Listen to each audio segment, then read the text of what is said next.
സുന്നികൾ ഒന്നിക്കണം, സമസ്ത ഒന്നാവണം എന്നാണ് ഞങ്ങളുടെ ആഗ്രഹവും ഞങ്ങളുടെ പ്രാർത്ഥനയും. അതിനുള്ള പ്രവർത്തനങ്ങൾ നടന്നുകൊണ്ടിരിക്കുന്നുണ്ട്. മുമ്പത്തെ അപേക്ഷിച്ച് വളരെ കുറഞ്ഞ് വളരെ അടുത്തടുത്ത് വരികയാണ്. മുറിഞ്ഞ ഏത് കാര്യവും ഒന്നാവണമെങ്കിൽ അല്പം താമസം പിടിക്കുമല്ലോ. സാധാരണ ഇലക്ഷൻ സമയത്ത് രാഷ്ട്രീയ പാർട്ടികളാണ് കേരള യാത്ര ആ രീതിയിൽ കാസർഗോഡ് മുതൽ തിരുവനന്തപുരം വരെ ഇത്തരം പ്രോഗ്രാമുകൾ നടത്താറ്. ഒരു മതസംഘടന തന്നെ ഇപ്പോൾ അടുത്തായി എല്ലാ മതസംഘടനകളും ഇങ്ങനെ നടത്തുന്നുണ്ട്. അപ്പോൾ മതസംഘടനകൾ അമിതമായി രാഷ്ട്രീയത്തിൽ ഇടപെടുന്നത് കേരളത്തിലെ പൊതുസമൂഹം തെറ്റായി വ്യാഖ്യാനിക്കില്ല. ഞങ്ങൾക്ക് സമസ്ത കേരള ജമിയത്തുലമ സ്ഥാപിതമായി 100 വർഷം തികയുകയാണ്. ഈ 100 വർഷങ്ങൾക്കിടയിൽ നമുക്ക് ഈ സംഘടനക്ക് രാഷ്ട്രീയമില്ല.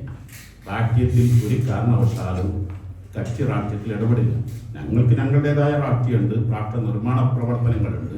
അതിൽ ഞങ്ങൾ നിരന്തരം ഇടപെടുകയും വേണ്ട രാഷ്ട്ര നിർമ്മാണത്തിന് ചെയ്യുകയും ചെയ്യും. പക്ഷേ കക്ഷി രാഷ്ട്രീയം ഞങ്ങൾക്കില്ല. ആയതുകൊണ്ടാണ് ഞങ്ങൾ ധൈര്യസമേതം ഇക്കാലം വരെ ഇലക്ഷൻ സമയത്തല്ല ഞങ്ങൾ നടത്തിയ യാത്രകളൊന്നും ഞങ്ങൾ ഓരോ പ്രധാന പ്രമേയങ്ങൾ വെച്ചുകൊണ്ടാണ് ഞങ്ങൾ നടത്തുന്ന എല്ലാ യാത്രകളും. നേരത്തെ പറഞ്ഞ 3 മുദ്രാവാക്യങ്ങളും അടുത്ത ഏപ്രിൽ മെയ് രാഷ്ട്രം നടക്കുകയാണല്ലോ. ഞങ്ങളത് വെച്ചിട്ടല്ലല്ലോ. ഞങ്ങൾ എന്തെങ്കിലും ഒന്ന് ഞങ്ങളെ എല്ലാ സ്വീകരണ സ്ഥലങ്ങളിലും എല്ലാ രാഷ്ട്രീയ പാർട്ടികളെയും ക്ഷണിച്ചിട്ടുണ്ട്. എല്ലാവരും വന്നിട്ടുണ്ട്. ഞങ്ങൾ എല്ലാ സ്ഥലത്തും വിളിക്കുന്നുണ്ട്.